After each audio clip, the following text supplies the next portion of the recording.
नमस्कार साथियों, क्या आप भी इस उलझन में हैं कि प्रखर राजस्थान अभियान के अंतर्गत साप्ताहिक दैनिक पाठ योजना किस प्रकार से बनानी है और सबसे इम्पोर्टेंट बात है आप लोगों को दैनिक शिक्षण योजना किस प्रकार से बनानी है। यदि आप लोगों को दोनों तरह की पाठ योजना बनाने में दिक्कत आ रही है तो ये वीडियो आप लोगों के लिए इम्पोर्टेंट होने वाली है। और साथ ही जब आपके अधिकारी आपसे पूछे क्या आपने डेली और वीकली दोनों की प्लानिंग कर ली है, यानी कि दोनों को आप लोगों ने रजिस्टर में लिख लिया है, तो आप बड़े आसानी से उसका जवाब दे सकते हैं और अधिकारी को आप लोग अपना रजिस्टर दिखा सकते हैं ताकि आपका अधिकारी आपके कार्य से संतुष्ट हो सके। तो आज की इस वीडियो में मैं आप लोगों को बताने वाला हूं कि जो दूसरे सप्ताह की जो कार्य योजना है, जो दैनिक पाठ योजना है, जो कि आप लोगों को रजिस्टर में लिखनी है, उसको किस प्रकार से बनानी है। यानी कि कक्षा 6 से 8 की हिंदी विषय की दूसरे सप्ताह की दैनिक पाठ योजना आप लोगों को किस प्रकार से बनानी है, इसकी जानकारी आज की इस वीडियो में आप लोगों को देने वाला हूं। साथ ही आप लोगों को क्लासरूम में साप्ताहिक पाठ योजना किस प्रकार से संचालित करनी है, इसके भी थोड़ी सी जानकारी मैं आप लोगों को शॉर्ट में देने वाला हूं। इससे पहले यदि आप लोग मेरे चैनल पर पहली बार आए तो मेरे चैनल को सब्सक्राइब कर लीजिएगा ताकि प्रखर राजस्थान अभियान और साला दर्पण स्टाफ एंड से संबंधित आगे आने वाले जो भी ऑनलाइन ऑफलाइन अपडेट होती है उसकी जानकारी सबसे पहले आप तक पहुंचती रहे। और यहाँ पर मैं आपको इंपोर्टेंट और बात बता देता हूँ कि सबसे पहले आप लोगों को ग्रुप बनाना पड़ेगा, यानी कि रजिस्टर के फर्स्ट पेज पे आप लोगों को C1, C2, C3 और C4 का ग्रुप बनाना पड़ेगा। यदि अभी तक आप लोगों ने ग्रुप नहीं बनाया है तो सबसे पहले आप लोग ग्रुप बना लीजिएगा।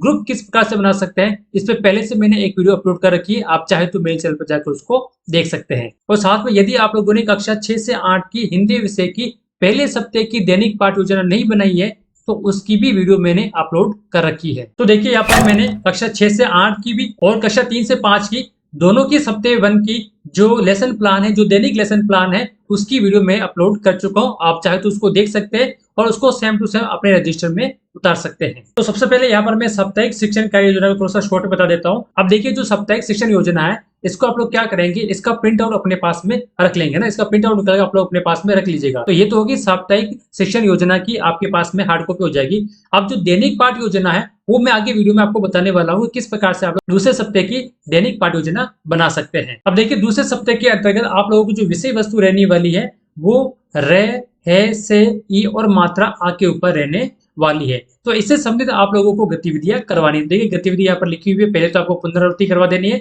जो आप लोगों ने पिछले सप्ताह पढ़ाया था उसकी पुनरावृत्ति आप लोग फिर से करवा दीजिएगा। उसके बाद में ग्रुप ए और ग्रुप बी को साथ में बिठाकर आप लोगों को मौखिक भाषा का विकास से संबंधित यहाँ पर जो गतिविधि दी गई है इस गतिविधि को आप लोग एक बार चित्र से पढ़ लीजिएगा और उसी के अनुसार आप लोगों को उसको क्लास में करवाना है और बच्चों को सिखाना है। इसी तरह से आगे आप लोगों को डिकोडिंग करनी है और साथ में आप लोगों को धारा प्रभाव पठन उसको समझाना भी है और सबसे लास्ट में आप लोगों को लेखन भी करना है। तो इस गतिविधि को आप लोग पढ़कर अपने क्लास में इसको आपको अप्लाई करना है ताकि विद्यार्थी रे, ले, है, से और आ की मात्रा को अच्छी तरह से सीख सके। तो ये तो होगी साप्ताहिक शिक्षण कार्य योजना जो आप लोग क्लासरूम में अच्छी तरह से कर लेंगे। अब हम लोग बात करते हैं कि दैनिक शिक्षण पाठ योजना आपको किस प्रकार से बनानी है, रजिस्टर में किस प्रकार से आप लोगों को लिखना है। अब आप लोगों को रजिस्टर के नए पेज पर जो दूसरे सप्ताह की जो कार्य योजना है उसके लिए जो टॉपिक का नाम हम लोग देंगे हिंदी वर्ण शब्द और कहानी आधारित पठन लेखक योजना, ये आप लोगों को ऊपर ही ऊपर हेडिंग में लिख देनी है। हेडिंग में लिखने के बाद कक्षा लिख दीजिएगा, विषय लिख दीजिएगा और सप्ताह 2 लिख दीजिएगा और विषय वस्तु भी आप लोग लिख सकते हैं जो कि मैंने आपको पहले ही बता चुका हूँ। हम लोग पहले दिन की बात करेंगे पुनरावृत्ति और शब्द पहचानना ना, यहाँ पर आप लोग डेट लगा लीजिएगा। अब आप लोग कोशिश कीजिए कि एक ही पेज पर 6 दिन की जो कार्यविधि है वो कार्यविधि एक ही पेज पर आ जाए। तो यहाँ पर मैंने इसको टेबल फॉर्म में बना लिया है और 3 कैटेगरी में डिवाइड कर दिया गया है ना, उद्देश्य, गतिविधि और उपलब्धि। तो इसका उद्देश्य हम लोग क्या लिखेंगे, पूर्व में सीखे गए वर्ण के, में, ले, ने, आ का पुनरावृत्ति आप लोगों को करवानी है। उसके बाद में उनसे बने शब्द को पहचानना और पढ़ना। फिर उसकी गतिविधि के बारे में लिखेंगे, बच्चों से वर्ण के, में, ले, ने, आ का उच्चारण करवाया गया और बोर्ड पर इन वर्णों से बने शब्द लिखे, जैसे कि आपको कम, नल, आम और नमक, ये आपको बोर्ड पे लिखना है और बच्चों से इसको बारी बारी से पढ़वाना है।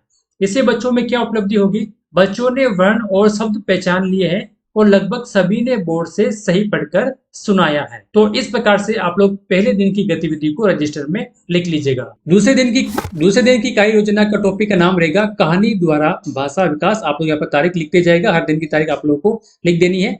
दूसरे दिन का उद्देश्य रहेगा मौखिक भाषा का विकास करना, कहानी से नए शब्द को जानना। गतिविधियों में आप लोग लिखेंगे, बच्चों को कहानी चार्ट दिखाया गया, बच्चों से वाक्यों में प्रयोग करवाना। इससे उपलब्धि क्या प्राप्त हो जाएगी, बच्चों ने उत्साह से कहानी सुनी और नए शब्दों को वाक्यों में बोलना सीखा। तो ये दूसरे दिन की दैनिक शिक्षण कार्य योजना होगी। तीसरे दिन का टॉपिक रहेगा हमारा ध्वनि प्रतीक का संबंध। इसके भी आप लोग तारीख लगा लीजिएगा। इसका जो उद्देश्य है ध्वनि और अक्षर का संबंध समझना है ना, यानी कि डिकोडिंग करना, और वर्ण र है से ई तथा मात्रा आ से बने शब्दों का अभ्यास करवाना, ये इसका उद्देश्य रहेगा। गतिविधि में हम लोग ले लेंगे फ्लैश कार्ड दिखाए गए और शब्द बनवाए गए। हाथी, चूहा, सून, शरत, है ना, इसके शब्द बनाए गए और फ्लैश कार्ड भी दिखाए गए। बच्चों से ध्वनि तोड़ने और जोड़ने का अभ्यास करवाया गया। जैसे हाथी को तोड़ते हम लोग दो भागों में, हा और थी। इसी तरह से शरारत को हम लोग तोड़ेंगे शे, रा, र, त। इस प्रकार से बच्चों को शब्दों को तोड़ना और फिर से जोड़ना गतिविधि करवाई गई। बोर्ड पर नए शब्द लिखे और बच्चों से पढ़वाए, है ना। इनसे संबंधित कुछ और भी बोर्ड पे शब्द लिखे थे और बच्चों को पढ़वाए गए। इससे उपलब्धि क्या प्राप्त होगी? बच्चों ने ध्वनि जोड़ना और तोड़ना सीख लिया है और नए शब्दों का पठन करने लग चुके हैं। अब देखिए साथियों, ये मैंने मेरे हिसाब से बनाया है। आप लोग इसमें से कुछ जोड़ भी सकते हैं और कुछ हटा भी सकते हैं, और कुछ अपने दिमाग में कुछ और आइडिया आ रहा है वो भी आप लोग उसमें लिख सकते हैं। और प्रत्येक दिन का आप लोग स्क्रीनशॉट ले लीजिएगा ताकि आपको रजिस्टर में उतारने में किसी प्रकार की कोई दिक्कत नहीं हो। चौथे दिन आप लोगों को लिखना है शब्द निर्माण और पठन। इसका उद्देश्य हो गया वर्णों से नए शब्द बनाना और पढ़ना, और समूह कार्य से भाषा दक्षता बढ़ाना। गतिविधि में हम लोग लिखेंगे बच्चों को वर्ण कार्ड दिए गए, समूह ए और समूह बी ने मिलकर शब्द बनाए और बोर्ड पे लिखे। बच्चों ने बारी बारी से इन शब्दों को पढ़वाया गया। इसी तरह से उपलब्धि में हम लोग लिख लेंगे बच्चों ने स्वयं नए शब्द बनाए और साथ में शब्द पठन में प्रवाह आने लगे, यानी कि बच्चे फ्लुएंसी के साथ अब पढ़ने लगे। पांचवें नंबर के दिन में आपको लिखना है धारा प्रवाह पठन और समझ। इसका उद्देश्य हम लोग लिखेंगे धारा प्रवाह पठन और समझ विकसित करना और कहानी आधारित पठन का अभ्यास करवाना। गतिविधि हम लोग लिखेंगे कि बोर्ड पे लिखे शब्द, आपको कुछ शब्द लिखने हैं जैसे कम, नल, आम, नमक, कमल, मनन, नाला, मामा और नाना। इस प्रकार के आप लोगों को शब्द लिखने और बच्चों से पढ़वाना है। समूह ए इन शब्दों को पढ़ेंगे और समूह बी ने आइसक्रीम है या बोल कहानी को स्वतंत्र रूप से पढ़ा। तो देखिए समूह ए और बी, समूह ए वाले कौन से बच्चे होंगे? C1 और C2 कैटेगरी वाले, और समूह बी वाले जो बच्चे हैं वो जो C3 का ग्रुप आप लोगों ने बनाया है वो समूह बी वाले बच्चे होते हैं। तो इसकी उपलब्धि हमको मिल जाएगी। अधिकांश बच्चे धारा प्रवाह पढ़ने लगे और बच्चों ने कहानी समझकर अपने शब्दों में बताई। तो ये पांचवें दिन की दैनिक कार्य योजना हो गई।